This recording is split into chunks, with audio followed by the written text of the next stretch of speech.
Hello, viewers. This is Lady Salome from Ezra Wellness. Today, again, I'm very, very excited. And also, a little bit down, not on a bad note. However, because this is something that is going on in our community that we need to address. I have with me today a very dear sister, a Psych APRN. But before I introduce her, I want you to think about these statistics. Just put it at the back of your mind. Suicide is the 10th leading cause of death in Black young men from age 10 to 20 years. This is the young adults of our children. And also the WHO just put out from their studies that suicide among young adult girls in minority community have increased 30% between ages 10 and 25. With the pandemic and everything going on, things are crazy, but this is happening and this is real. If it has not happened to you, you might not think that it exists. So today, this topic that we are talking about is serious here. So I have with me Georgina Twumasi. She goes by Gina. She's a Psych APRN. And this woman, she's into private practice. She has 2 locations, one in Manchester and one in Bristol. She go for Psych on demand. That means she bring the Psych to your home. You don't need to even travel to go get the help that you need. Georgina is a wife. She's a mom. She's a woman of faith. Having moved from Africa to the US as a young lady and having to overcome a lot of obstacles to be where she is today, she definitely understands the change and the emotional pain that you have to go through to just go through this life that we are in. So today I'm very excited to have her here, and we are talking about a topic, depression, and how we could manage it functionally and some medications if necessary. So I love this woman. A friend introduced me to her, and ever since we connected, she's been wonderful. Anytime you reach out, she's there for you. And she have a lot of mantras, but I think the one that I loved most, learn to live life intentionally. I love that. For sure. So, Auntie Georgina, you are welcome to Ezra Wellness. So glad to be here. So glad, right back to you. Yes, absolutely. Yeah, thank you for honoring our invitation. And Auntie Gina is also a YouTuber, so have it at the back of your mind. Georgina Twumasi Psych, and have interesting topics out there, and I want you viewers to check it out. Yes. So I know you're a busy woman. Probably there's an appointment in line immediately after this. For sure. I just want us to go ahead right away. So we're talking about depression today, and it's something that we don't talk about. People think, oh, just pray over it, forget about it. What is depression? Oh, this is such an exciting. I'm always so excited when it comes to topics like this to have a broader outreach than just our dinner table, which our dinner table chatting about mental health, depression, anxiety, and so on, I think is really key. But what is depression? Depression, without really going to book lingo or whatnot, but I want to mention that in our line of work, we use a book called DSM-5, and there's a book, paper version, and there's an online version. If you're interested in checking it out, anybody listening, you can do that if you want to review symptoms and stuff like that. But anyway, we go through and we look at, it's a cluster of symptoms that we look at, and depression is, we say it's like it's a spectrum, right? Somebody can have mild to all the way to moderate to really severe, and severe even with like psychosis, where you're hearing things, seeing things, you're hallucinating.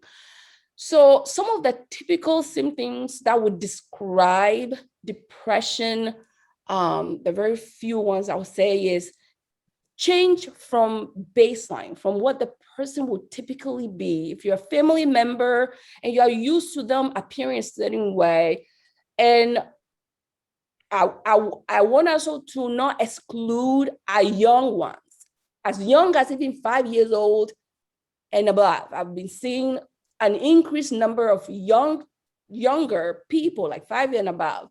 So change from their baseline or for how they normally are. So change in appetite. All of a sudden they're eating too much, anything in sight, snacking all over the place, or they're not eating, barely eating at all, changing energy level, they are sleeping a lot, they're not waking up, or they have a lot of trouble waking up in the morning. Yes, sometimes when the season changes colder, it's difficult to get up in the morning, but difficulty to the point where on the weekends, there's no stressor, so to speak, but it's hard for them to get out of it. They're sleeping till noon to 2 o'clock if you allow them to.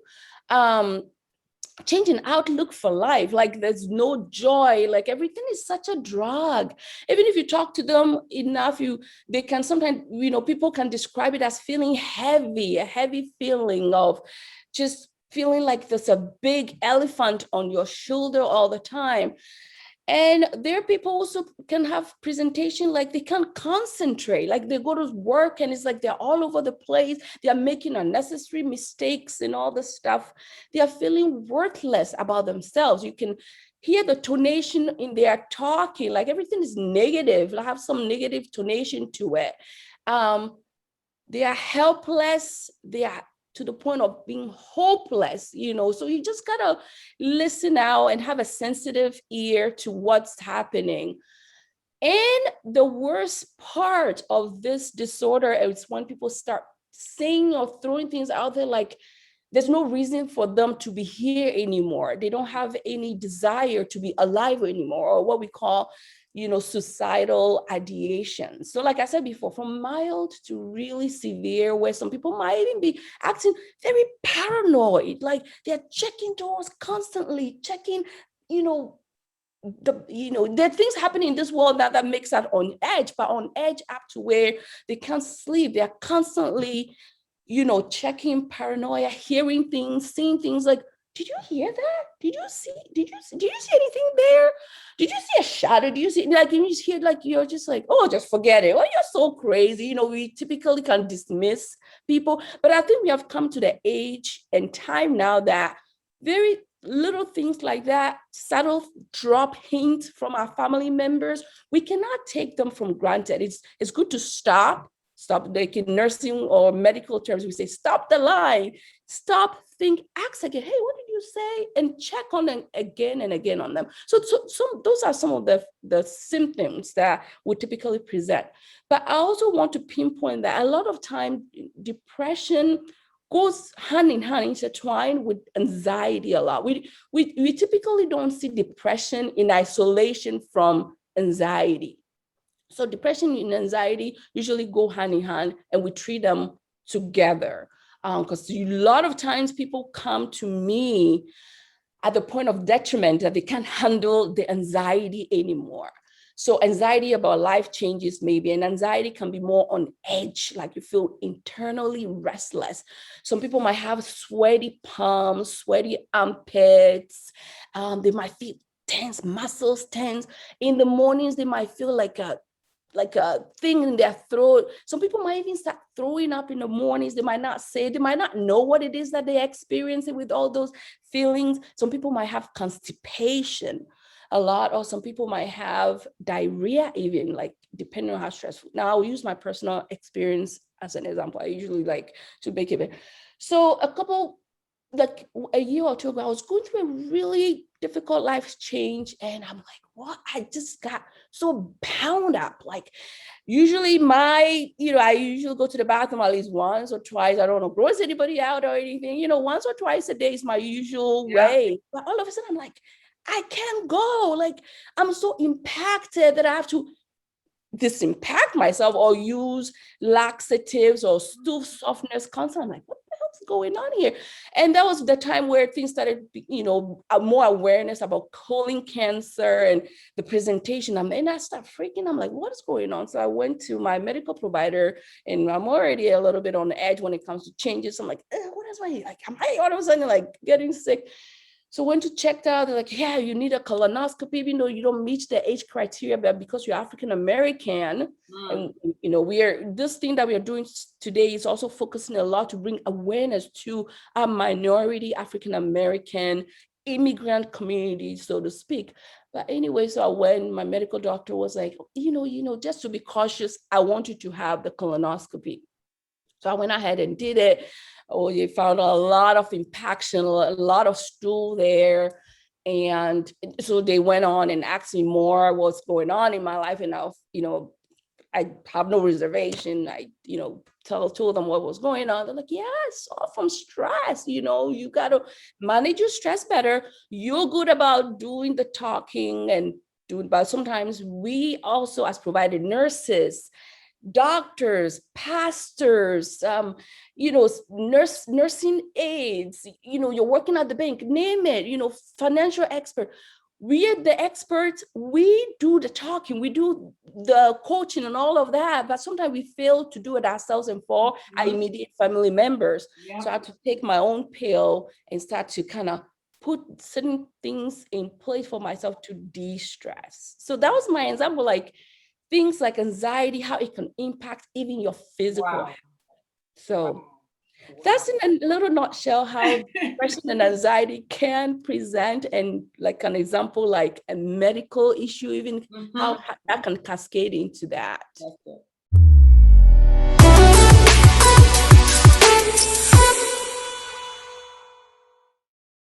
Wow, that is deep. If you just join us or you're listening to us anywhere, it's like, oh my God, Lady Salome, where are you today? Ezra Wellness, we're talking about wellness as general. And today we are looking at mental health, anxiety, and as she said, depression. This is real stuff. So we want you to pay attention and listen in. So then, Gina, then the question is, are there types of depression? There are various types of depression. Before I even go in there, I forgot to mention one point. The presentation of depression and anxiety in younger kids can be slightly different from adults too. I want to make sure I mention this because sometimes we miss it. In kids, sometimes from age 7 and above or so, it's more presentation of misbehavior, what we call misbehavior. And sometimes in our culture, depending on discipline or autocratic type of parenting, not being so enlightened or not ready to embrace, so to speak, Western culture. I believe in blending Western culture as well as our own traditions of disciplining our kids. But sometimes when it gets to the point where we are just dismissing kids and say, go sit somewhere. You're such a bad kid. You're not listening. You're awful. Of course, we're going to the whooping and being or taking their things away. Take a minute, because sometimes kids can present as very irritable, more angry, acting out, not listening, just really like wake up in the morning and they just had to deal with, like they just all of a sudden like, what is happening with this kid? Are they they're not just trying to challenge you. They're not just trying to make you angry intentionally. Kids sometimes when they're scared, there's changes in the home. Mom or dad is working alone. They have to go to the babysitter alone. There's change in schooling. They've just traveled here from maybe Africa or wherever, Jamaica, and they just got here. We don't even realize the impact that kids just so fearful and anxious and scared. They just want somebody to talk to. We'll talk about resources later, but I just wanted to make sure that we look at the presentation because kids don't have a baseline. Adults, sometimes we have a baseline established how we show up. And teens, sometimes with the changes in hormones, especially girls, even boys, like changing hormones for them already, maybe starting their period and stuff like that, can also make them even more anxious, like trying to figure it all out. And sometimes it's just good as parents to just take a minute to like talk to them and not just talk to them once and say, that's it. Just constant talking and checking and say, what's really is going on, then checking it up to kid is being bad. You're not listening. You're stressing me out. Go dismiss you. Go sit somewhere, So just wanted to kind of put that out there. But there are so many different types of depression, from, just situational depression, things that are happening, like I was mentioning, maybe changing life in the home, parents maybe going through transitioning, separation, maybe divorce even, or just being a very difficult relationship at home to begin with. These days, we, like myself, my age group, I call it the sandwich generation, right? Sometimes in some of our households, we have the parents, we have the children, and we have sometimes have the grandparents. Sometimes we have the auntie and uncles even in the same home. And sometimes those things are coming in, new people are coming in to stay. we don't take a minute to see how the impact of that on the kid, sharing a room all of a sudden with another person, Wow. then they have to be Another made to, help. like, without even taking their consideration. Or kids who are like separation or divorce, and all of a sudden they have to go one home in 1 week, another home 1 week, or 2 days here, 3 days here. They're packing their bags, they're going, coming, going, come. We don't even take a minute to say, we all just sucked into our feelings of the parent, what we have to do, and just, failing to see that. So depression can be situational like that for both parents and kids. Can be environmental, like I mentioned, like toxic, abusive relationship, environment, verbal, emotional, physical abuse, financial abuse, things like that. Or can be stemming from genetics. Some families might have struggles with diabetes, high blood pressure, and things, but some families struggle with mental health, anxiety, more so on a higher degree than others. So mild, moderate, and then severe, depending on what's happening environmentally or genetically or biologically, so to speak. And then sometimes you have different type, like bipolar depression, and sometimes we throw this word out, like sometimes the weather might be going like one moment is nice, then tomorrow is rainy, and then it's really cold. It's like, oh my God, this weather is so bipolar. Or somebody's asking, sometimes especially women, Yeah. moody all the time, and they always present like they have this attitude about them all the time. Like you can't even like they seem not approachable. Like, so like, that girl, she's so bipolar, she's like that, she's so crazy, things like that. But bipolar is a very real thing, and bipolar presents slightly different. I don't want to get into it too much, but bipolar, like sometimes 4 or 5 days where somebody's hyper, like talking a lot, and not talking like, for me, my base, I'm very chatty, especially when I get to know someone, super chatty. But when I don't know you, I might be reserved.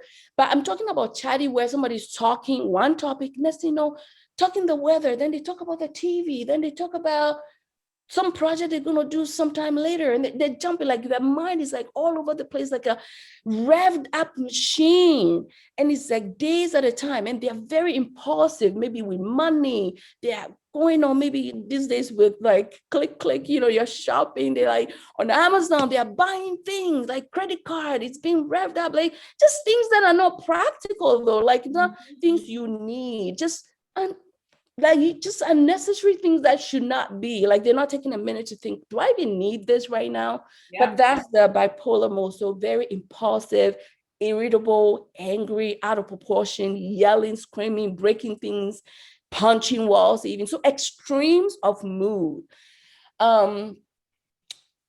Well, one of the classic things also to look for bipolar will be decreased need for sleep. So it's like, I don't have time for sleep. In the middle of the night, they might be eating, they might be cooking, vacuuming, cleaning the house. All of a sudden, it's like this energy for days. They're literally not sleeping. They might be sleeping maybe an hour or two, or literally not sleeping the whole night. But through the day, for those 3, 4, 5 days, they are full of energy. They are zip zapping. And you're like, whoa, are you okay? Then a week or two, they are so depressed, can't get out of bed, low energy, sad, might be crying a lot. And then sometimes they have this yo-yo of 4 days, 5 days, a week, 2 days of low. So up and down in the mood like that. But so that's bipolar, and then depression, and then there can be psychotic features sometimes with it. And then there's social anxiety where people might be anxious to do social things, even some people to the extreme where they can't even go grocery shopping, they can't get out of their house, they can't go to church. Or if they come, it takes such effort to engage socially. We all, for me, sometimes I know I've struggled with my own anxiety or social anxiety, but I've worked myself through the years to have certain things in my toolkit to pull out to help. Yeah. But anyway, so there's social anxiety, and there are different types of phobias too. Some people can be very agoraphobic, different things. Some people are scared of like elevators or escalators or bugs, or just people, you'll be surprised what things people are kind of have phobia about to get out. So these are a few of the ones that I would say. And then depression can also be presented where sometimes if people might be hiding, maybe like drinking alcohol or things like that. Sometimes these things are not talked about in our culture typically, especially men.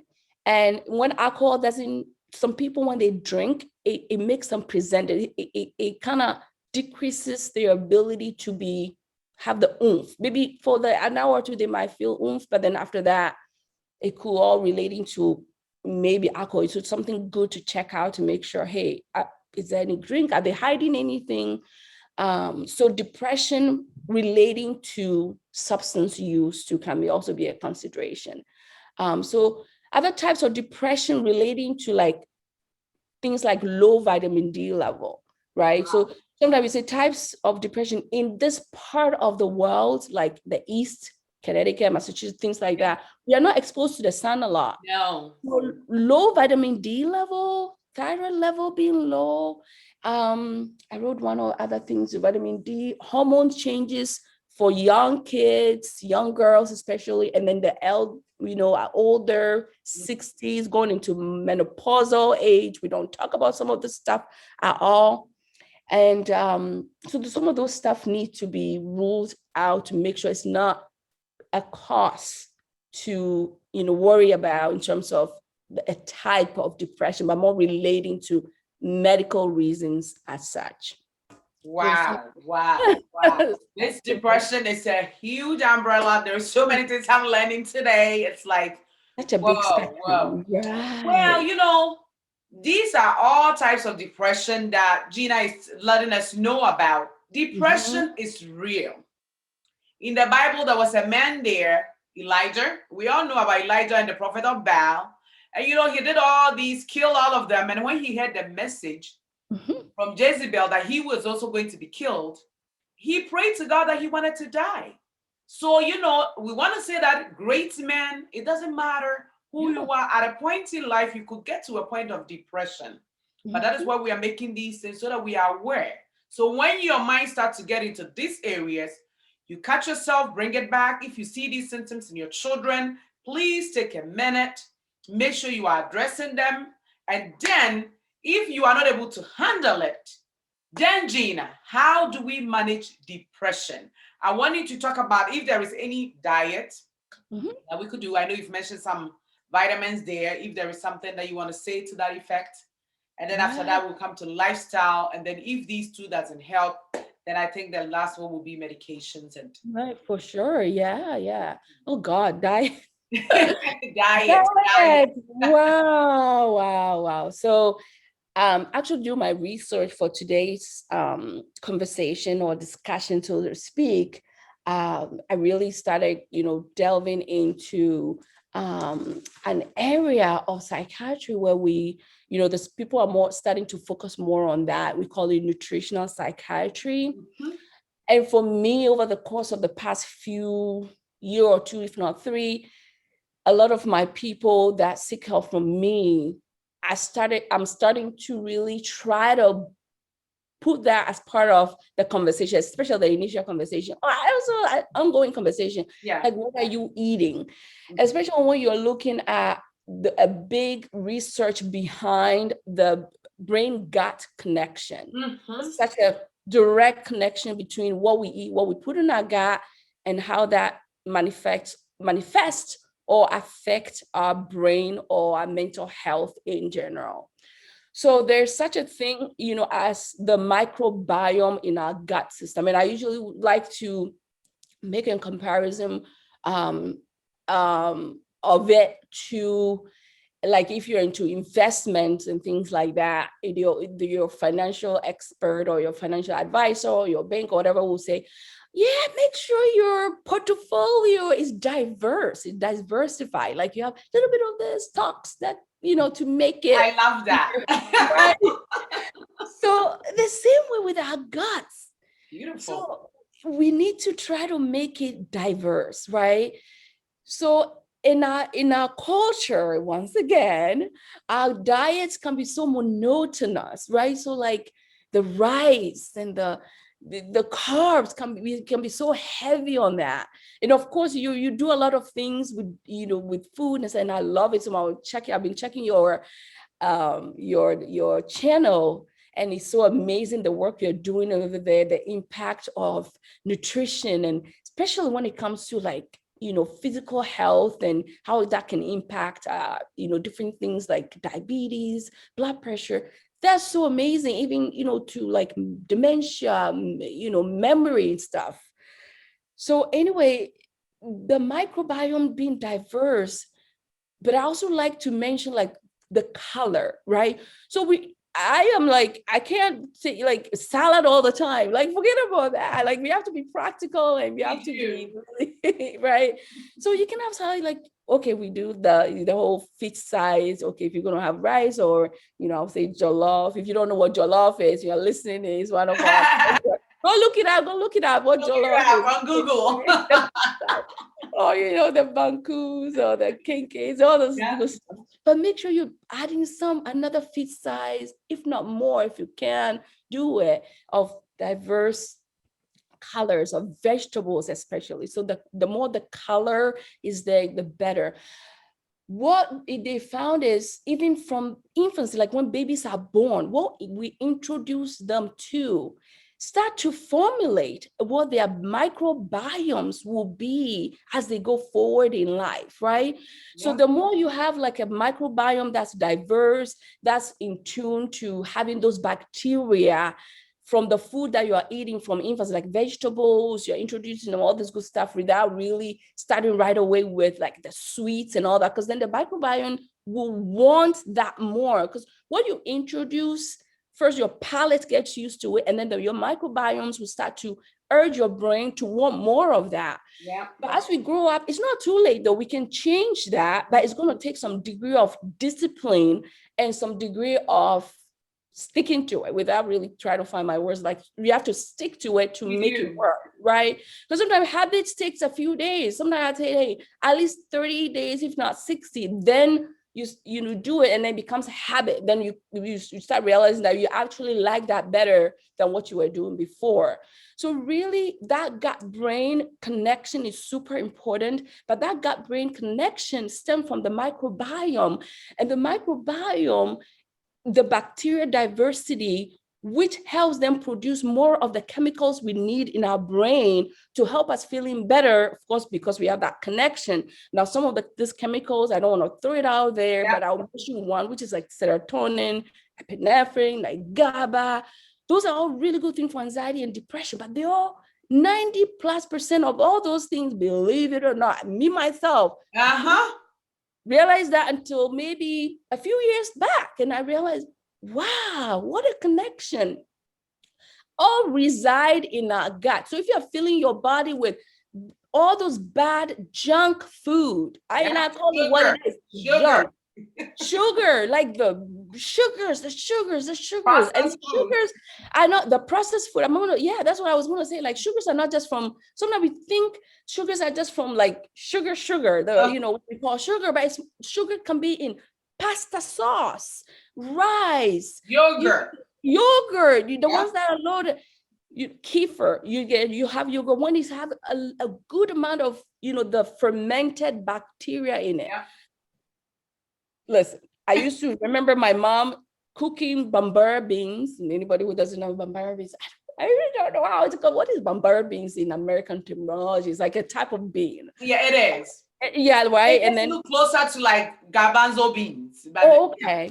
And then black-eyed peas, things like that. My mom used to soak it, sometimes a day or overnight, to ferment it. Even corn. Do you know that such a health benefit to that? But we just do it as part of our culture.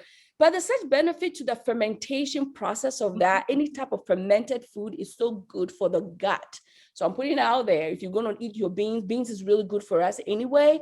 And things like, any type of fermented food, I'll put that big umbrella, is good for our guts. I would say just start to reach out to somebody like Salome, get a good diet going, get the good bacteria diversified in the microbiome going. If that's not difficult, if that's difficult, probiotics, prebiotics, they have different versions of them now. Try to invest in them and just take them, because it will help your gut to start to feel better. And the inflammation or inflammatory chemicals in there that cause us to feel low energy, no motivation, feeling blind. Kids these days, we frequently are finding they have a lot of irritability, can't focus in class, right? Like they are very on edge. You have a lot of kids now, like not sitting in class. Not to check, like you have to rule it out to make sure they don't have ADHD or learning disability or autism or anything like that. That needs to be ruled out. But sometimes it's directly related to what we are They feeding our eat. children Mhm. as well, what they Yeah. eat, what are they eating for breakfast? If Yes. they're eating oats, is that oats loaded with sugar? Like, and then the creamers that we use for coffee, all this stuff is loaded with sugar. We need to The look at that. cereals, a lot of colors, Colors, preservatives, yeah. and it So just really doing like soy is better for you. They have those now that have the vanilla extra. There's a little sweetness to it, but it's better for you than just the raw, heavy creamers that we use. So those things are super important to really find that okay. diversification in our microbiomes to So help the now the gut brain connection. You see, connection. we are so focused here, Ezra Wellness. We keep talking about diet. It affects every part of the body because Sure. your food will become your blood. Believe it or not. And Yes. the serotonin, which is going to make you feel good and come out of depression, 90%, think about that, is produced in your gut. You So got please make sure you're eating healthy. right. Tina, is there any lifestyle changes that we could do apart from diet? For yeah, apart from diet, a lot of like even with the season here, we have some. I didn't highlight it too much, but the seasonal affected depression that can happen with the change from fall to winter, even sometimes from winter to spring. We can do like light exposure. So sometimes you can buy the light. There's a lot of it on Amazon or different websites. You just look at light therapy. If you can't go outside first in the morning, but if you can go for a little light 10, 15, 30 minutes walk outside now that we're getting more of that morning sun, go there, absorb that morning sun because it can activate and get those good serotonin kicked up and help you revamp that natural vitamin D. If you're not supplementing, that's a natural way to supplement your vitamin D, which can give you more energy. So that's part also of working out, right? So walking is good for some good workout, burn some calories. If you can go hiking, that's the word that changes, go hiking. If you can go to the gym, that's great. I always encourage like yoga, any type of movement is good movement. If even if you can't do much, right, and you're like in your negative thought pattern, like, oh, life sucks for me, why do you have to deal with this, or you have some traumatic life incidences happening, you have a loss, a transition, loss of a parent this past few years. A lot of people have had a lot of losses, right? Lots of losses, people passing away, our family members.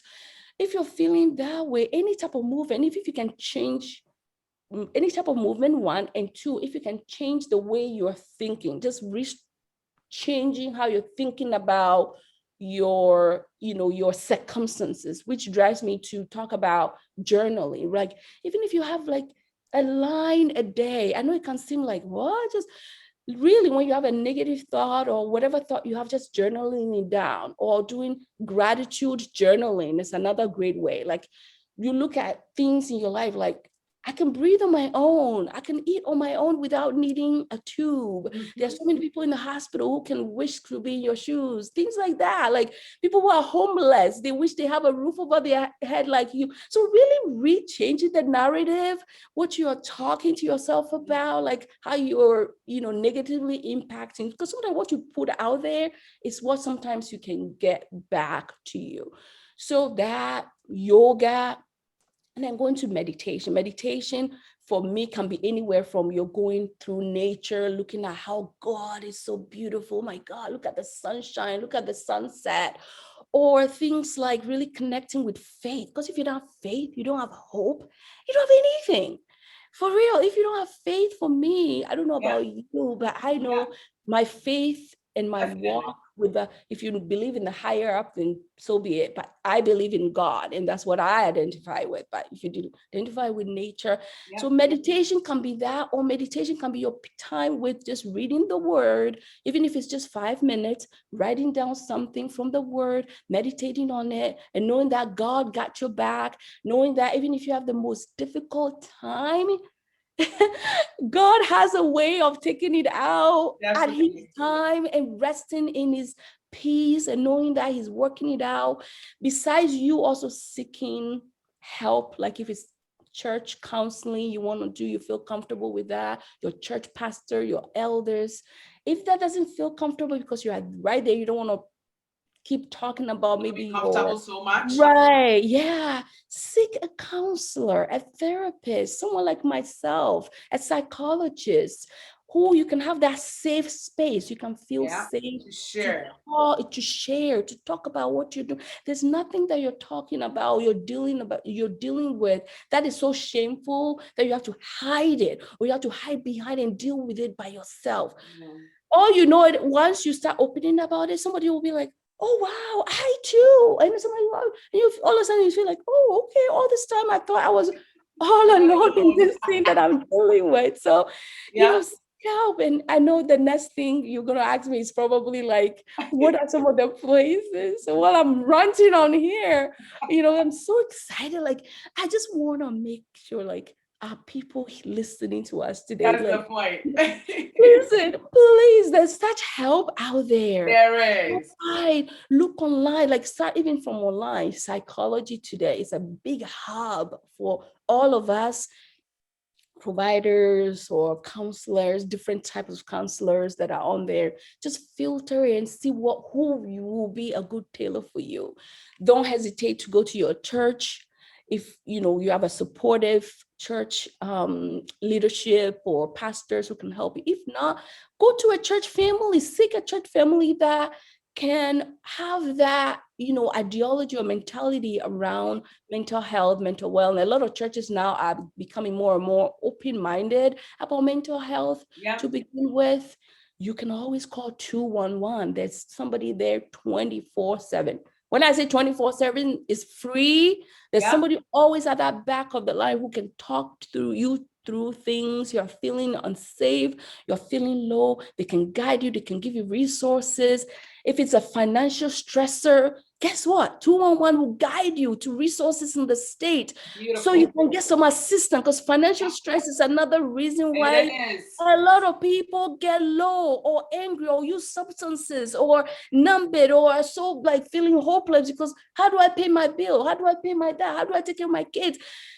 It's a lot, but breathe through it and know that there's help. 211, if it's really bad, things are really not happening and you're feeling unsafe, call 911. Go to your nearest shelters as well. They always have open arms to welcome you. If they don't have any resource, they will guide you. That's a good step, right? To That's guide it. you to where you need to go or where you need to call to get the assistance that you need right away. Good. Good. Good. Thank you so much for that. You viewers, you're thinking, why are you so talking? This is the reason why people take their life. Oh, for Recently, we heard that Miss America, a sure. lawyer, a young lady that have everything going for her. Think about it. How can you become a Miss America? You have to be a strong-headed young woman. You have to be intelligent. You have to be smart. You have to be pretty. She For had sure. everything. But this young woman took her life. With all that everybody was seeing, she felt so lonely enough in her corner that she had to die. So Yeah. please, we don't want you to take this lightly. We know that we're talking a lot, but we want you to listen in and please call 211 if you cannot. And even now, you could even test 911 if you are Yeah. in danger and Right. you For don't sure. have to call, and they will know where you are and they will bring you help. Wherever you are, also in any other part of the world, focus on the family too. Is another people. For They're sure. out there and they're really good. 1 Yeah. 800 A family. We were going to put all these resources underneath the video so you could reach out to them and they will help you. We don't want you to be alone thinking you don't have help. There is help.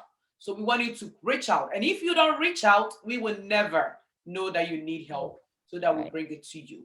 Then, Gina, before you go to medication management, I just want you to talk to people who see these signs. You see somebody you're living with. They're coming up with these signs. You see they are depressed. They are not coming out. Maybe even your roommate. Maybe your child, you try to talk out to them. You're reaching out. What are some of the things that we could do as a support in our community? Right. So the first thing I would say is please take the shame out of it. Don't take the shame out of some of this stuff. Stop shaming people when they come. Don't just say, why don't you just try harder? Oh, is this something I did? Did I fail as a parent? Did I fail as a friend? Oh my God. And then you try to make it all about you or trying to shame the person for not being able to. The more you do that, the more you're going to have the person feel maybe, the difficulty to open up or want to have the help. But of course, as the people who are observing, sometimes it can be a very difficult journey to be on, especially as a friend, as a family member, when you have another person who is struggling with mental health concerns. I don't like using the word mental illness. It just makes it I just don't like that. Mental health conditions or struggling with mental health, so to speak. You have to find your center first. And if you're finding it difficult to do it after a while of doing it and trying to get them the attention they need, you then go ahead and take the step on their behalf. Okay. Because sometimes the fact is, if it's low serotonin, low level of this chemical, they're just going to constantly just be in this state of blandness, of just lack motivation to want to do it, or just angry, or just like all the time. And you as a family member or a friend, you'll feel burned out after a while, and then you might give up or start feeling remorse or anger towards them. So sometimes it's good to then look at other avenues to seek the help for them on their behalf. Some of these resources that we mentioned, just go around it and seek it. If it's somebody that you feel like, especially if it's a relationship based, like a romantic type of relationship based, distressing type of thing, then if you're not feeling safe, then it's good to quickly seek help, through pastoral counseling, or seek help through other resources that we have mentioned today. But it's a good idea to go around it, because sometimes that third party with a different perspective, sometimes able to fall on better grounds than you constantly going and on and on, and then start to take the blame on yourself and making it seem like, especially if you're dealing with a kid to a parent relationship too, can be like that. And then sometimes we bring the kids to Sunday school, like, oh my God, I don't know what to do with them anymore. Here, pray for them, fix them. But sometimes it's just, and I want to mention, there's such big counseling resources available right in the school systems, that kids don't even need to have another time set aside. The counselors can be right there, but it takes you to speak up and reach out on the behalf, be an advocate to then see, and then they will provide counseling for your child while they are right there in the school. And you see such a big difference in not just the child, but in the whole family dynamic as a whole, because the source of the stressor in the family is being helped. So the whole environment in the home, just the tension decreases. Okay. So, we want to talk about medication. Just briefly on medication. The fear is that, immediately I go take that pill, I'm going to be on the rest of my life. I think that is the number one fear. That's why people, and then when we go and they give it to us, we don't even want to take it. So please, I want you to speak into that. I know there are medications that they could be used, but does that mean we have to be on for the rest of our lives? I know, right. If you're a believer here, I'll say, I'm using this for those people, those of us on here who are listening might be believers. And if you're not, it's okay. You don't have to take it. But God gave us certain things in place, including medication, medical, experts, Yeah. providers, doctors, nutritionists, things like that, to help us to feel better. Sometimes depression, anxiety is not just behavior or things that the person is doing that they could do better. It's actually low levels, just like you can have low level of insulin that relates to diabetes. Yeah. It's the same thing. So replenishing it with medication will help so the person then can feel more able to do things. Now, I always say at least give it 6 months, if not a year maximum, to try it. Then you can take what we call medication holiday, get off of it, see how you do without it. Of course, I always encourage in that time while you're on medication, as well as while you're off, to continue supportive therapy, counseling. So once you get off, try to do instead of once a week or every other week, maybe do therapy twice a week, beginning of the week, end of week. So you have that support, to have that safe outlet to distress.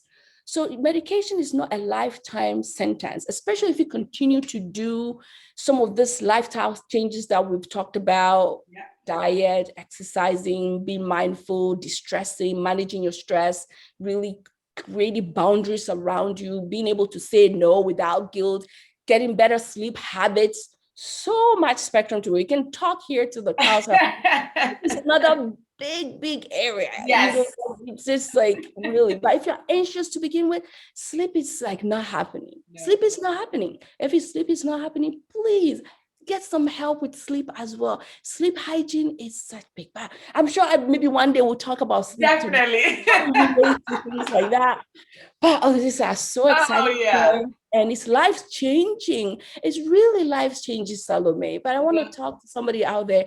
If it will take you to take medication, if you give it 3 months, 6 months, at least give it a year to help you feel better, it's not a life sentence. And these days, I want to mention, if you're with a provider, you've tried a couple of things, you've had a lot of side effects and it's putting you off, suggest to your provider to do what we call genetic testing. Oh God, thank God for this new thing now. We can do genetic testing that helps us find medications right away that will be better fit for you, because we all different. That's why we all have different fingerprints, right? Yeah. All our fingerprints are not the same. So once we do that genetic testing, it comes out with a list, it narrows it down, say, hey, this 5 medication will work better for Gina. So we'll start taking out of that. And a lot of people have better response, positive response to those medications than otherwise. Some people, you go right away and they have good responses, but other people who might have to consider doing the genetic testing. So then they have better response. Then they are better able to, stay with it, be compliant with taking the meds and then feeling better and doing other stuff better. Then the whole family and the whole community is better. Beautiful. I'm glad that we could take medication. Please, if we need it, go ahead, talk to your doctor, genetic testing, take the meds for a while, get the support so that it doesn't lead to the extremes. Yes. Because we don't want to leave loved ones to. Yes. Well, Gina, where could people find you? They're listening, they say, oh my God, that lady who do genetic testing, I better talk to her. Come talk to me, call me. Psych on demand. So like I take my name on demand. I can meet you anywhere on the phone, by video, by text, email. But anyway, Psychology Today is one of the places you type in my name, either Psych on Demand, Georgina Twumasi. My other name is Georgina Twumasi Mental Health LLC, or Psych on Demand. You can find me on YouTube, like as Salome had mentioned. You can follow me I'm very active on Instagram as well. Type my name. I'm on Facebook. I'm on LinkedIn. So, and then my email is gina@twumasimentalhealth.com. So you can also check out my website to get other resources as well. Beautiful. And I'm going to put all those information underneath the videos. Awesome. Please check her out. Even if you have somebody you've already been seeing, a psych AP, nurses, APRNs, because we were nurses, the assessment is very deep. So I really love APRNs because they do a great job. Check her out. Maybe your doctor haven't done the genetic testing yet. She could do that and make sure you're on the right medication. Yes. Well, Gina, as we bring a conversation to a close, what would you say will be your last words to our viewers? Oh my gosh, my last word. And this word is taken from one of my big, how do I even say, like life changers in the journey of my mental health, wellness, so to speak, as well as my journey in my hope and faith, TD Jakes. So in his word, and I always use this word, if you can whip it in your mind, if you can whip it in your brain, guess what? You can whip it in every aspect of your life, your home, your paycheck, your home, your work environment, your church home. So take care of your mind, take care of your brain first, center yourself. Everywhere else in your life will start to show up the same way. Beautiful, beautifully said, beautifully said. Gina, that was beautifully said. Whip it in your mind and you could whip it everywhere. Beautiful. Thank you so much for your time. I know you were a busy woman and I've gotten your time for that. I'm excited about it. I know definitely we'll have more of this coming up. For sure. And we're going to go live and talk about it. Yes, I think life will be good. Okay, yes, so that, people will bring out questions because people are hurting. Yes. They need their help. It's just the beginning. Viewers, thank you so much for watching this video. If you are new here, we want you to subscribe, share this video to the world, let people hear about the mental wellness that we're doing here, that people should get well mentally so that we could whip it everywhere in our life. Until we see you in the next video, remember, this is Ezra Wellness, where you learn proven ways to healthy living. Thank you for your time. Yes. Bye. Bye.